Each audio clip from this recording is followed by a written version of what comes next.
Assalamualaikum warahmatullahi wabarakatuh. Waalaikumsalam warahmatullahi wabarakatuh.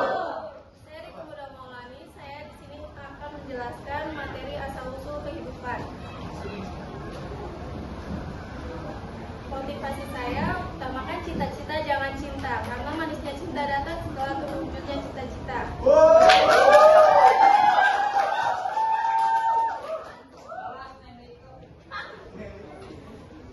Ada 4 teori menyatakan tentang asal-usul kehidupan. Yang pertama teori abiogenesis, yang kedua teori biogenesis, yang ketiga teori evolusi kimia, yang keempat teori evolusi biologi.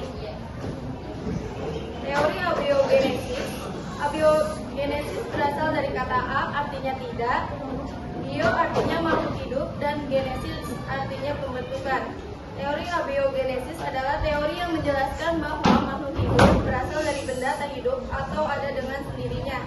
Teori abiogenesis juga dikenal dengan teori generasi spontanea, yang berarti makhluk hidup terbentuk secara spontan.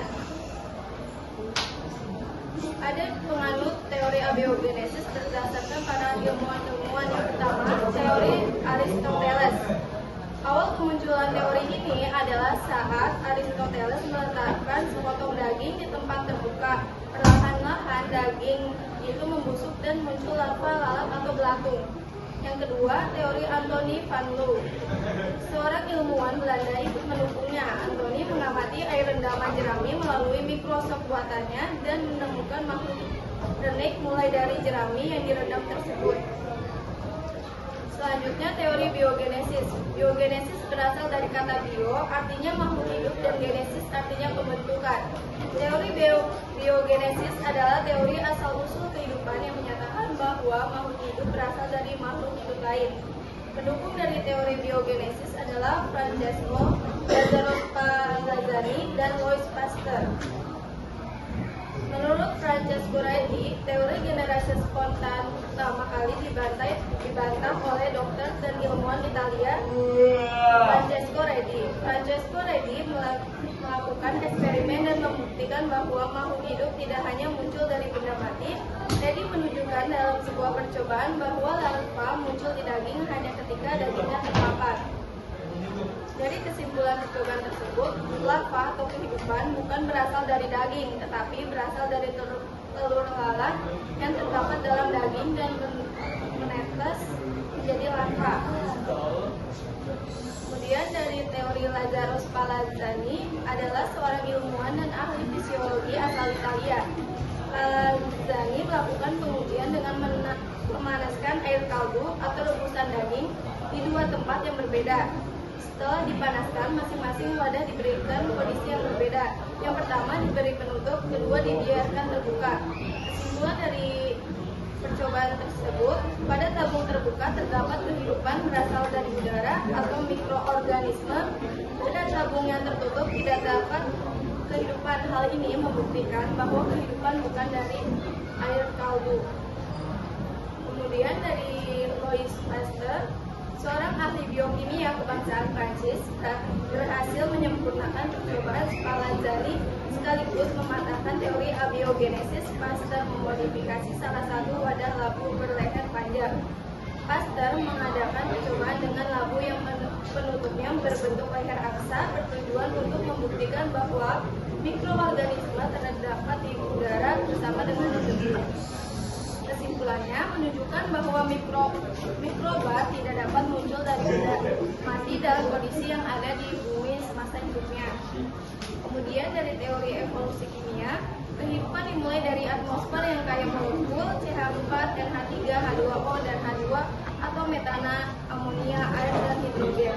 Karena adanya loncatan listrik akibat halilintar dari sinar kosmis, terjadinya asam amino yang merupakan awal kehidupan.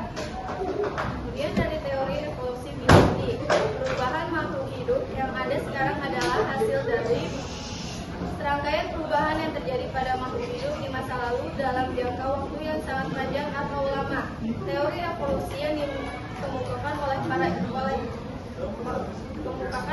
para ilmuwan yakni Lamarck, Weismann, dan Darwin. Menurut Lamarck, evolusi Evolusi terjadi karena pengawasan sifat yang diperoleh dari lingkungan. Pandangan ini diusulkan sebagai teori evolusi kehidupan pada abad ke-19. Contohnya, dahulu semua jerapah berleher pendek, namun akibat tertarik selama bertahun-tahun untuk meraih daun di pucuk pohon, leher jerapah menjadi panjang. Kemudian dari teori Weismann, evolusi terjadi karena hubungan dengan polarisasi sifat, gen-gen atau evolusi yang berkaitan dengan seleksi alam, faktor-faktor genetik. Weismann membuktikan teorinya dengan memakai tikus, di mana mengawinkan dua tikus yang masing-masing ekornya dipotong. Selanjutnya, anak-anak tikus yang sudah dewasa dipotong ekornya dan dikawinkan dengan sesama. Dari hasil eksperimennya, Weismann menyebutkan bahwa organisme hanya dapat mewariskan sifat-sifat yang diwariskan melalui materi genetik dan bukan sifat-sifat yang diperoleh selama kehidupan. Kemudian dari teori Darwin adalah teori seleksi alam Darwin yang juga dikenal dengan teori Darwin abad ke-19. Ada dua isi penting dari teori tersebut, yaitu pertama menyatakan bahwa makhluk hidup yang ada di bumi ini adalah hasil keturunan dari nenek moyang yang sama mengalami modifikasi. Darwin justru menegaskan dalam bukunya yang paling fenomenal berjudul The Origin of Species bahwa suatu individu atau spesies bukanlah bersifat tetap, akan tetapi seluruh makhluk hidup itu bersifat fleksibel atau dapat berubah bentuk. Dalam buku Anne Burhanudin 2016, teori ini menyatakan spesies bukan merupakan sesuatu yang kekal atau tidak mengalami perubahan, melainkan berevolusi melalui proses perubahan bertahap dari berbagai spesies yang ada. Ada yang mau ditanyakan? Untuk soalnya nanti dari Nikom ya. Sekian presentasi saya. Lebih banyak